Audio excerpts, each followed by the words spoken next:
Wantan si fuudheef na galateeffachuu qabda.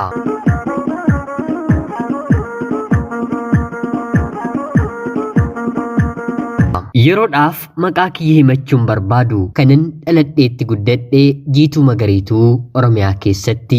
Barnoota kiyyas hanga kutaa 12tti ergan baradhee booda kolleejjii seeneen waggaa 3f barnoota digirii kiyya baradhee eebbifameera. Akka tasaa ta'ee qabxiin maatirikii kutaa 12ffaallee wanta anaaf hin dhufneef kolleejjii dhuunfaan baradhee. Baradhus baradhema jedhamuuf malee kanan baradhe kanaatiin hojii qabachuuf miti.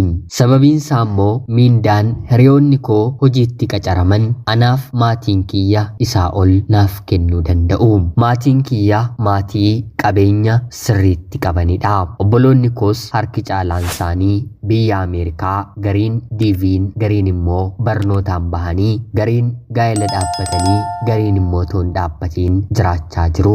Maatii kiyyaaf dhaabbataadhaan maallaqni baatiidhaan ergamu jira. Nuyi ijoolleefillee harkatti baatiidhaan maallaqni nuuf kennamu jira. Ijoollummaa kootiis kaasee rakkinni kan jedhamu na qaqqabee maatii keenya bira gaheen beeku.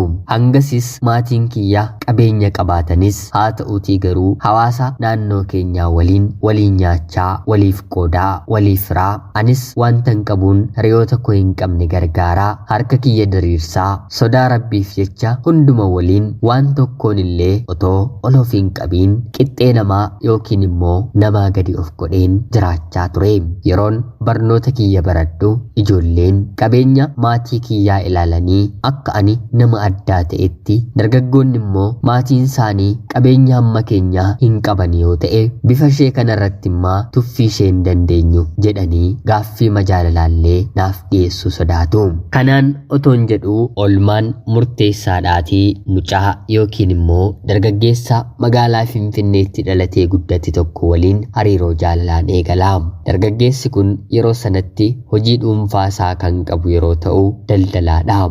Kan ittiin of jiraachisu irraa hafaa ta'uu baatus qabeenyas haga ta'e ni qaba.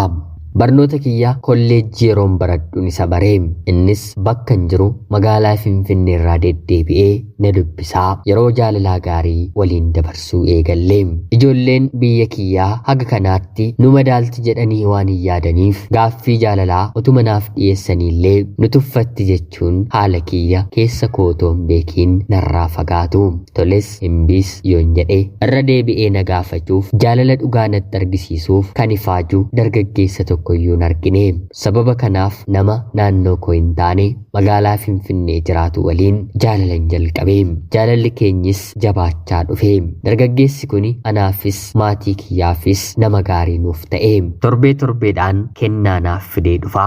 Hiriyoota isaa garaa waliin wal na barsiisa. Obbolaa isaa maatii isaa hundumaa baree fixeera.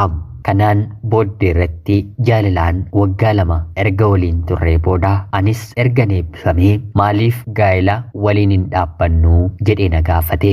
Anis lakkii ammuma baradhee xumureen gaa'elatti yoon seene maatiin kiyya maal naan jedhu natti qabamu. Hojii gaarii qabadheen akkuma obboloota koo maatii koo gargaareen gaa'elatti seenaa jedheen deebiseefi. Yeroo kanatti jaalalleen koo maatii kee gargaaruuf gaa'elli sin dhorku. Anis maatii qaba mitiiree maatii kiyya nan gargaaraa, atis kan argatteen kan argannuun ni gargaartaanii. Sanarra immoo maatiin kee maatii gargaarsa namaaf godhani malee maatii gargaarsa namarraa barbaadani miti. Hanga kanaatti dhiphachuun sin barbaachisu, jireenya dhuunfaa kee sirreeffadhu jedhee na gorsee. Anis yaada kana maatii kiyyaaf yeroon dhiyeessu heerumuun barbaadaa jedhee yeroon gaafadhu hundumtuu cubbuudhaatii natti gammadanii. Sababiin isaa immoo mana keenya keessatti umurii kanaadhaan namni heerume yookiin immoo fuudhe hin jiru. Yeroon gaa'elatti seenee ani waggaan koo 22. Barri isaa immoo bara 2013dha. Maarree jaalalleen koo jaarsa ergee guyyaan gaa'elaa muramus cidha yookiin immoo aruuza ani hin godhu. Dargaggeessa magaalaa Finfinnee akkan ta'e hin beektuyi.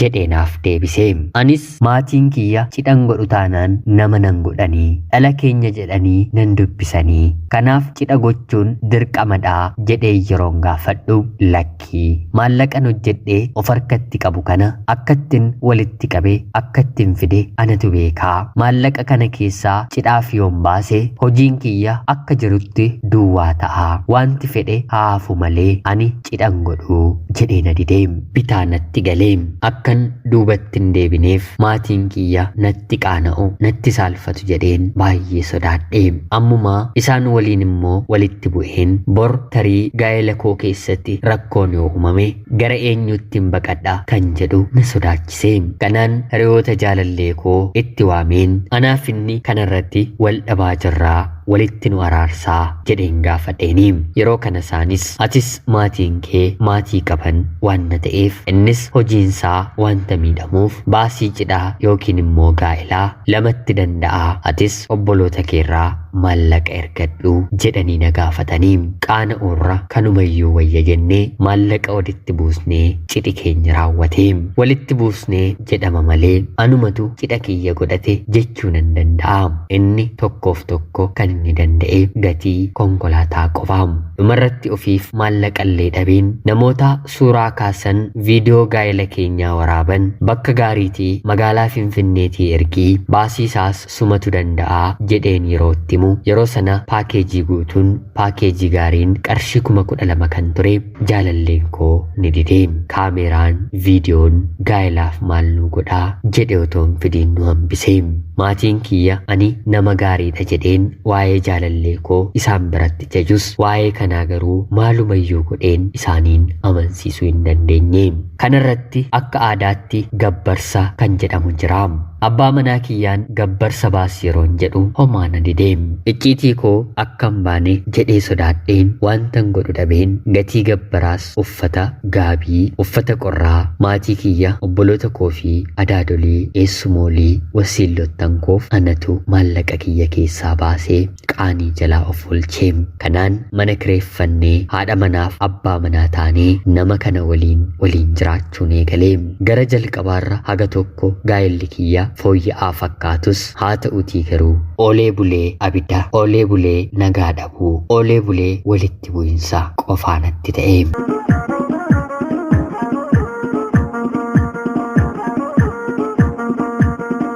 mana erga kireeffannee booda abbaan manaan koo maallaqa of harkaa qabuun soofaa firiija meeshaawwan mana keessaa waliin jiraachuuf barbaachisan akka guutu eegeen gaafadheen ture haa ta'uutii garuu deebiin naaf deebise ajaa'ibaa har'a aadaatu balleesse malee dur dubartiin meeshaa mana keessa isheef barbaachisu warra isheerraa fidattee dhufti malee abbaa manaatu guutaa fi miti jedhee naaf deebise anis taajjabeeman maallaqa yeroo gaa'elaa naaf kenname obboloonni koo kanaan gaa'ela kee jajjabeeffadhu jechuun qarshii 200 naaf kennan irraa suuqii baneen ittiin hojjedha jedheen karoorseen walakkaa isaatiin meeshaawwan mana keessaa guuteen kanafteen immoo naannoo man jiraadhutti suuqii baneen hojjechuun eegalee kanaan yeroo kanarraa kaasee abbaan manaan kiyya baatii 2-3 illee otoo waliin hin jiraatiin maatii keerraa maallaqa fuudhii kanan bita obboloota kee biyya hambaa jiraniin maallaqa haga kanaa ergi jedhiinii kana godhanna jedhee na rakkisu eegalee kaleessa eengadda maallaqa gurguddaatiin na gargaaraa turanii ammas deebisee gaafachuun wanta natti ulfaateef ani si waliin jiraachuu kan hin eegale akka isaan na jiraachisaniif otoo hin taane akka ati na jiraachistuu fi jedheen deebiseefi yeroo kana inni suuqii keessatti otuu namni gabaa dhufee na ilaaluu kaballaadhaan na rukute kuni kan ammaati manatti immoo kanaa ol siifan dabala jedhee bakka suuqiitti na dhiisee deemee mana na galchees naaf hin hambisne hin na reebee guyyaa kanarraatii kaasee abbaan manaan kiyya guyyaatiin na reebaa maallaqa fidi kanan godha kanan raawwadha jedhee na gaafata soba isaaf immoo erga na arrabsee erga na rukutee booda sa'aa tokko sa'aa 2 booddee dhiifama na gaafata dhiifama naaf godhi aareenidha waan kana barbaadeeni jedhee garaa koo laaffisuuf yaala maaliin godha kana duras waa hedduu danda'eeraatii rukuttaasaa dheekkamsasaa arrabsoosaa hunda hinuman danda'a kanaan otoo jirru hojii dhuunfaasaa ofiif dura hojjechaa turellee dhiisee suuqii keessa ana waliin ooluu jalqabee ana waliin hojjechuu jechuudha. Anis hojii mataa kee maaliif hin hojjettu? Atis karaa sana hojjettee anis karaa kana hojjedheen galii keenya jajjabeeffannaa bakka nutti irrate ni guuttannaa jedhee yeroon gaafadhu hancufa isaanatti tufuun hojii jettee kana keessaa na baastaayii ani bakkan oolu dhabeen malee hojii dhabeen mitii jedhee naaf deebisaa. Dhaladhee haga inni hancufa isaanatti tufutti anaan bifa kanaan namni na salphise dhiirris dhalaanis tokkoyyuu hin jirtu. Ammas gaddi koo boo'ichi koo itti fufee bakka hojii taa'een nagaan qabu mana galeen nagaan qabu halkan walirraa gaggaragallee rafnaam nan boo'aa. Boo'u kiyya gaafa na argu ittuu na rukutaam natti hin boo'iin doomi naan jedhaam. Kanarraa kan hafe immoo hiriyoonni koo mana kiyya dhufan abbaan manaan kiyya dubartii gara biraa waliin illee akka inni ta'u akka inni ciisu hin natti himu. Anis haalota tokko tokkoon nan isa shakkaam. Kennaa warqee faa kiisii isaa keessatti argee nan beekaa. Haa ta'uutii garuu har'a moo bor naaf kenna jedheen ofiif otoo yaaduu bakka inni geessellee yeroon dhabu nan qabaa. Anis kana yeroon argu gaa'elli kiyya akka hin jeeqamneef tasgabbeessuuf yaaluuf abbaa manaa kiyyaan maal narraa dhabdee ani maaliin sitti hir'isee jedheen gaafadhaanii. Yeroo kana innis jecha arrabasaa otoo nan bifatiin ati bar nan madaaltu ani mucaa Finfinneedha. Abshaala nama waliin jiraachuu kan hin beeku nama waliin walii galuu kan danda'u nama keessaa araadaa kan jedhamu beelees argadhes homaa kan natti hin fakkaanne bineensa waliin buluu kan hin danda'u nama magaalaa Finfinneetii. Ati garuu mucaa baadiyyaadha. Kopheen ati kaawwattu uffannaan ati godhattu deemsi ati ittiin deemtu nan madaalu.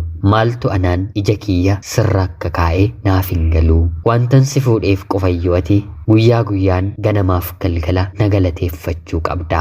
Maatiimti kee qabeenya waan qabaniif malee ati dubartii anaan madaaltu miti. Dubartiiwwan si caalaa babbareedan hedduun dudduuba koos fuuldura koos jiru. Anatu otoo isaan na kadhatanii gara biyya ambaatti si fudhanna jedhanii otoo na rakkisanii siitiin hin fuudhee. Wantan si fuudheef immoo atis maatiin kees na galateeffachuu qabdu.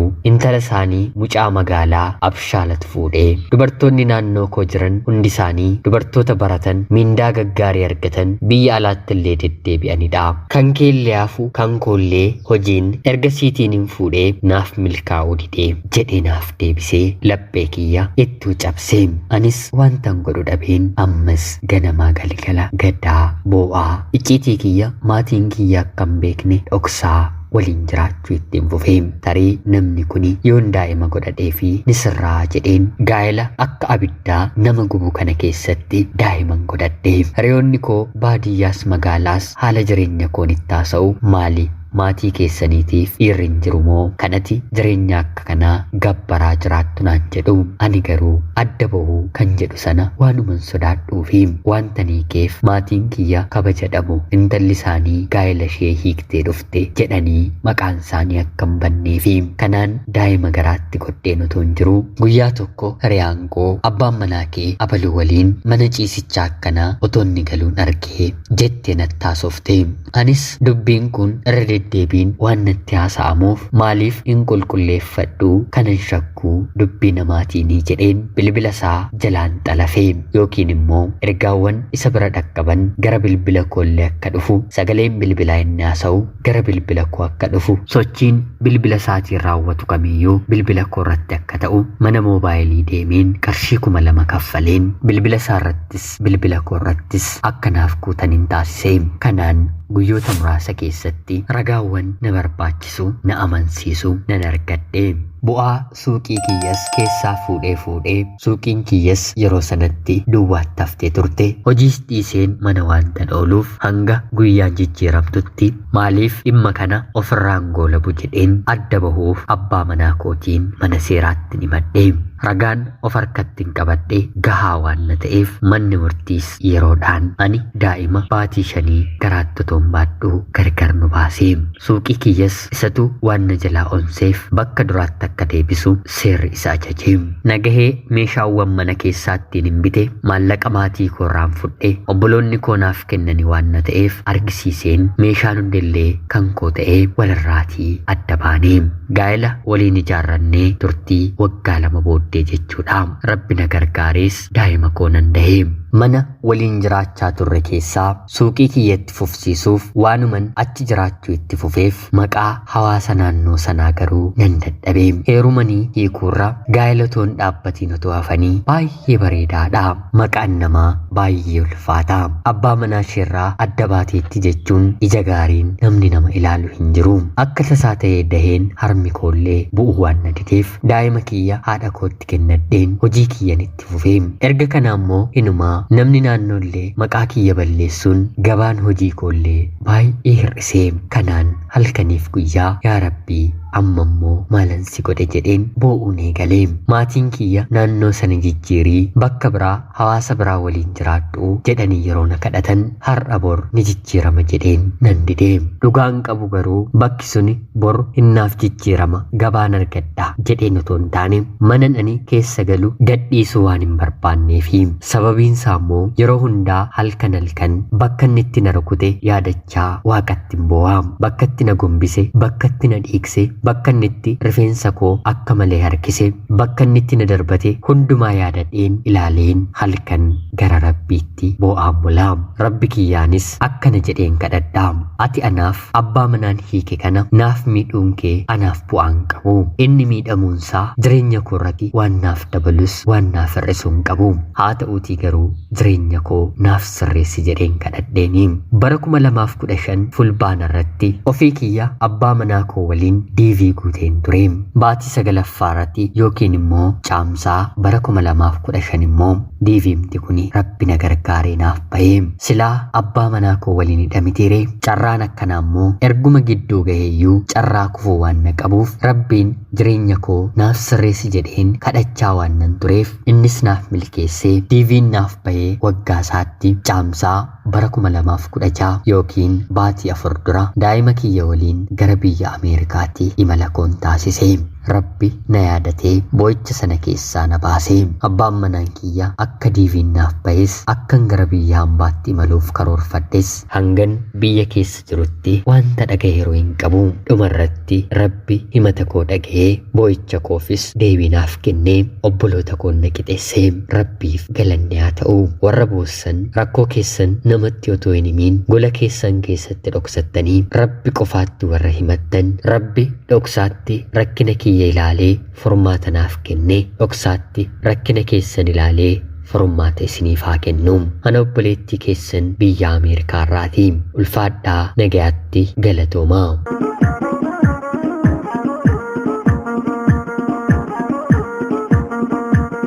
Yuyyaa shamaa akkam jirtu kabajamtootaaf hordoftoota qophii keenya nagayaaf jaalalli tokkummaan bakka jirtan hundaatti hunda keessaniif haa ta'u jecha guyyaa har'aallee seenaa bareedaa obboleettiin keenya tokko nuuf ergitee isiniif dhiyeesseen hin ka'a. Akka isin irraa barattanii hubannoo cimaa ta'e tokko irraa argattan homaa shakkii tokkollee hin qabu. Egaan obsa gaaffii Rabbii keessatti deebiin akkanaa ni jira. Abbaan manaan ishee baay'ee itti fayyadamaa ture.